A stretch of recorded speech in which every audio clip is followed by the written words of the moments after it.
Hello दोस्तों, तो बढ़ते हैं इस सीरीज के 30th एपिसोड की तरफ। वीडियो पसंद आए तो वीडियो को लाइक और चैनल को भी सब्सक्राइब जरूर कर देना। एपिसोड के शुरुआत में जियान की आंख खुली तो उसे सामने बैठी हुई श्यानदाई नजर आई, जो इसके पास जल्दी से आकर खुशखबरी दे देती है कि हमारी कॉमिक ने बड़ा हिट किया। ये देखो, लाखों व्यूज और इतने अच्छे कमेंट्स भी। जबकि जियान उठ नहीं पा रहा था, उसे ऐसे लग रहा होता है जैसे वो सालों के बाद नींद से जागा हो। जब उसने कंबल उठाकर देखा तो वो जियान ही था, जो कहता है कि मैं इतनी आसानी से तुम्हारी जान नहीं छोड़ूंगा। ये देखकर जियान ने एक चीख मारी और इसी के साथ उसे जाग आ जाती है। उसने शुक्र किया कि ये एक ख्वाब था, लेकिन अब भी सब कुछ बिल्कुल वैसा ही होता है जैसा कि उसने ख्वाब में देखा था। श्यानदाई उसके पास आकर उसे न्यूज देती है और अकॉर्डिंगली वो कंबल उठाकर देखने लगा तो वो चियानी के बजाय रूसोंग था। अब इसकी जान में जान आई और श्यानदाई से कहता है कि हाँ मैं सब कुछ जानता हूँ। वो भी हैरान हो गई कि इसे कैसे पता। नेक्स्ट सीन में जियान रास्ते में चल रहा था और उसने नोटिस किया कि सब कुछ अच्छा ही हो रहा है, किसी के साथ कुछ भी बुरा नहीं हो रहा। इवन कि मिस्टर कॉन्ग ने भी मैसेज करके बताया कि मुझे जॉब मिल गई है। ये देखकर जियान सोच रहा था कि सब कुछ अच्छा हो रहा है तो यकीनन मैं अभी भी ख्वाब में ही हूँ, और अगर ऐसी ही बात है तो मुझे भी एक अच्छा कैरेक्टर होना चाहिए जिसे सब लड़कियों की अटेंशन मिलती हो। ये कहकर वो बार्बर की शॉप में चला गया था।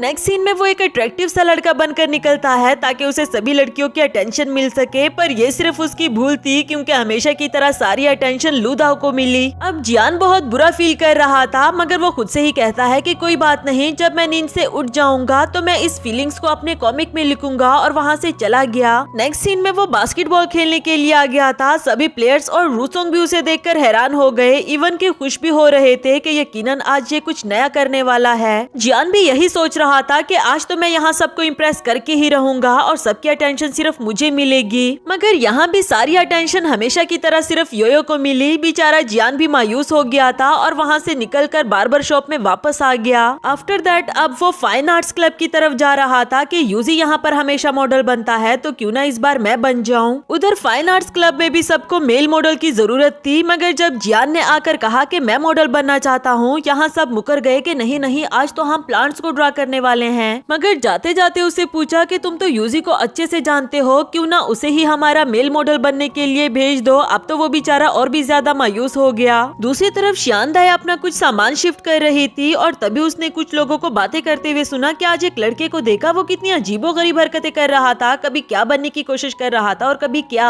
तभी वहाँ पर जियान आया, जो श्यानदाई को देखकर वो बॉक्स उठाने में उसकी हेल्प करता है, और चलते चलते श्यानदाई ने उसे उस लड़के के बारे में बताया जो अजीबोगरीब हरकतें कर रहा था। जियान बोला कि वो लड़का मैं ही तो हूँ, जो सुनकर श्यानदाई हैरान हो गई कि तुम ये सब कुछ क्यों कर रहे थे। वो बोला कि चलो मैं तुम्हें ये सीक्रेट बता ही देता हूँ, असल में ये सब कुछ मेरे ख्वाब का हिस्सा है और मैं अपने ख्वाब में डिफरेंट पर्सनैलिटीज को एक्सपीरियंस करना चाहता हूँ। उसकी ये बात सुनकर श्यानदाई दिल ही दिल में सोचने लगी कि कहीं ये लड़का पागल वागल तो नहीं हो गया या फिर कॉमिक के लिए कुछ नया मटेरियल इकट्ठा कर रहा है। नेक्स्ट सीन में जियान वो बॉक्स लेकर फाइन आर्ट्स क्लब में पहुँच जाया था और उनसे कहता है कि अब इसके रिवार्ड में मैं आप लोगों का मेल मॉडल बनूंगा। इस बार वो लड़कियां भी मान गई। जियान की नजर एक स्टेच्यू पर पड़ी और उसे लगा कि मुझे भी अपनी शर्ट उतारनी है। वो बिल्कुल वैसा ही करने लगा, पर श्यानदाई ने उसे रोक लिया था और उसे कहती है कि तुम अपनी पर्सनैलिटी याद रखो, तुम एक कार्टूनिस्ट हो। जियान भी अब अपनी ही पर्सनैलिटी में आ गया था और कहता है कि चलो फिर हम रोमांटिक रिलेशनशिप की बात करें। वो सभी लड़कियां ये सुनकर मजे मजे से बताने के लिए बैठ गई थी, लेकिन आखिर में वो कहती है कि हमारा तो कभी भी रोमांटिक रिलेशनशिप नहीं रहा और ये सबके लिए ही दुख की बात थी। जियान बोला कि अच्छा छोड़ो, हम आइडियल पार्टनर की बात करते हैं। इस पर एक लड़की उसे अपने आइडियल पार्टनर के बारे में बताने लगी कि उसे कैसा लड़का पसंद है। सुनने में तो बहुत रोमांटिक लग रहा था, पर जब जियान ने अज्यूम किया तो वो धीरे से श्यानदाई को कहता है कि ऐसा लग रहा है कि इसे घोड़े पसंद हैं। वो बेचारी भी इस अनरोमांटिक पर्सन का क्या करे। खैर अब बारी आई थी श्यानदाई की, लेकिन तभी उसे कॉल आ जाती है और वो शुक्र करके जल्दी वहाँ से भाग निकली। उसके जाते साथ ही जियान से पूछा गया कि तुम अपने आइडियल पार्टनर के बारे में बताओ, और ये सुनते ही उसे श्यानदाई का ख्याल आया। उधर श्यानदाई को कॉल पर कोई गुड न्यूज मिल गई थी, जो क्या है ये तो हमें बाद में पता चलेगा, लेकिन यहाँ हम लू दाओ को रिहर्सल से भागते हुए देखते हैं और गुचन भी उसे ही ढूंढ रहा होता है। सीन जब वापस जियान पर आया तो वो अपने आइडियल पार्टनर के बारे में बता चुका था, जो सुनकर लड़कियां काफी इमोशनल होती है और उसे पूछने लगी कि क्या तुमने उसे कभी नहीं बताया। वो बोला कि नहीं, देखो ना, मैं ख्वाब में भी अपनी फीलिंग्स नहीं बता सकता। तभी वहाँ पर लूदा विंटर हो गई थी, जिसने पूछा कि क्या कर रहे हो। जियान ने उसे बताया तो वो बोली कि मेरा भी एक आइडियल पार्टनर है, वो 170 सेंटीमीटर लंबा है, उसे ड्रामास पसंद है, एक्टिंग अवार्ड भी मिल चुका, वो मुझे लाइक करता है लेकिन कभी भी कहने की हिम्मत नहीं कर सकता।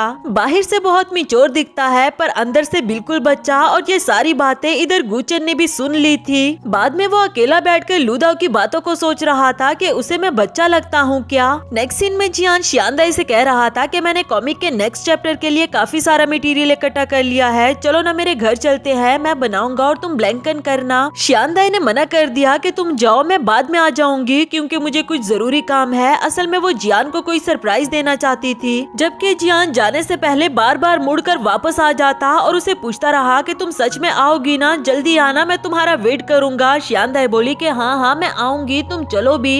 नेक्स्ट सीन में जियान ने शियांदाई के लिए अपने घर में सारी तैयारियां कर ली थी, शायद ही आज वो उसे अपनी फीलिंग्स बताना चाहता है। साथ ही उसे मैसेज करके पूछा कि तुम अभी तक आई क्यों नहीं। तभी किसी के आने की आवाज सुनाई दी और जियान जल्दी जल्दी से अपनी सीट पर भाग गया। दूसरी तरफ से शियांदाई आती है, जिसने एक खुशखबरी सुनाई कि एक ऑनलाइन प्लेटफॉर्म हमारे साथ कॉन्ट्रैक्ट साइन करना चाहता है और इवन के हम सभी टीम मेंबर्स को उसने जॉब भी दे दी, एक चीफ एडिटर भी होगा। जियान को डर लग गया कि कहीं जियान ये तो नहीं। इस पर शियांदाई बोली कि अरे नहीं पागल, तुम्हें अभी तक नहीं पता, इवन कि तुमने उसके लिए तैयारियां भी कर रखी है। तभी वहाँ पर मिस्टर कॉन्ग आ जाता है। जियान उनको देखकर बहुत ज्यादा खुश हो गया कि आप भी मेरे ख्वाब में आ गए हो, मैं आपको बहुत मिस कर रहा था। उनको बच्चों की तरह ट्रीट करने लगा। और जब शियांदाई ने बताया कि इनकी जॉब हमारे साथ ही है तो जियान और भी ज्यादा हैरान हो गया था, लेकिन खैर वो तो ये सब कुछ ख्वाब ही समझ रहा है। आफ्टर दैट शियांदाई नेम बाय नेम सबकी जॉब बता रही थी कि किसका क्या काम होगा। और जियान ये सारी बातें सुनने के बाद कहता है कि चलो अब उठने का टाइम हो गया, काफी ज्यादा सो लिया। मिस्टर कॉन्ग को उसकी ये बात समझ नहीं आई तो शियांदाई ने समझाया कि असल में ये बहुत थक गया है ना, इसलिए इसको लग रहा है कि ये अभी भी ख्वाब में है, चलो हम अपना काम कर लेते हैं। नेक्स्ट सीन रात का दिखाया गया। जियान जब सोकर उठा तो उसने देखा कि शियांदाई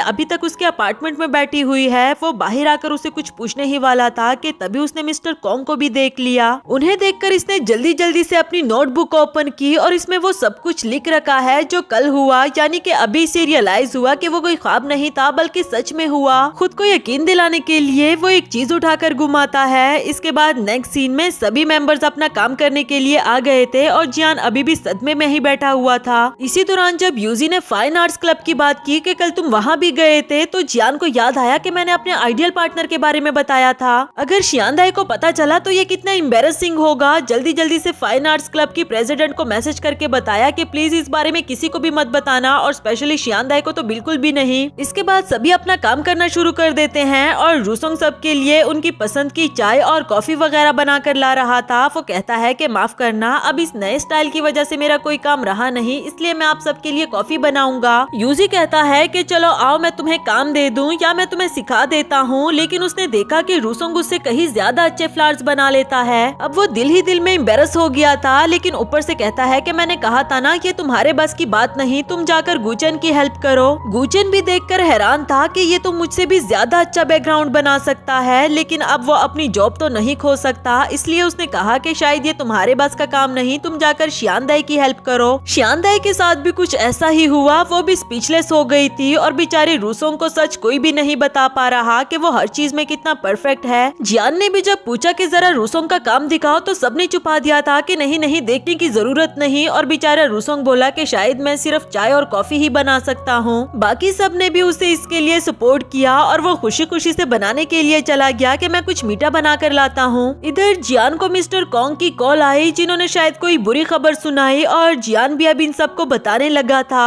मगर ये खुशी की खबर थी कि हमारी टीम टॉप 10 बेस्ट आर्टिस्ट के लिस्ट में सेलेक्ट हुई है। ये सुनकर तो सभी खुश हो गए और खुशी के मारे नाचना शुरू कर दिया। Next scene fine arts club का दिखाया गया, जहाँ लड़कियां आपस में ही बात कर रही थी कि जियान ने शियांदाई को बताने से क्यों मना कर दिया होगा। ये बात शियांदाई ने भी सुन ली थी और अब वो पूछने लगी कि प्लीज मुझे भी बताओ क्या हुआ है। इस पर लड़कियों ने उसे बता दी कि जियान कह रहा था कि उसकी आइडियल पार्टनर शॉर्ट गर्ल है, जो बालों में 2 बाउ क्लिप्स भी लगाती है और बिल्कुल ही स्कूल गर्ल लगती है। शियांदाई खुश हो गई क्योंकि वो समझ गई थी कि जियान मेरी बात कर रहा होगा, पर तभी उसकी नजर एक और लड़की पर पड़ी जो बिल्कुल उसी की तरह दिख रही थी। अब उस बेचारी का मुंह लटक गया और इसी के साथ हमारा ये वाला एपिसोड भी खत्म हुआ।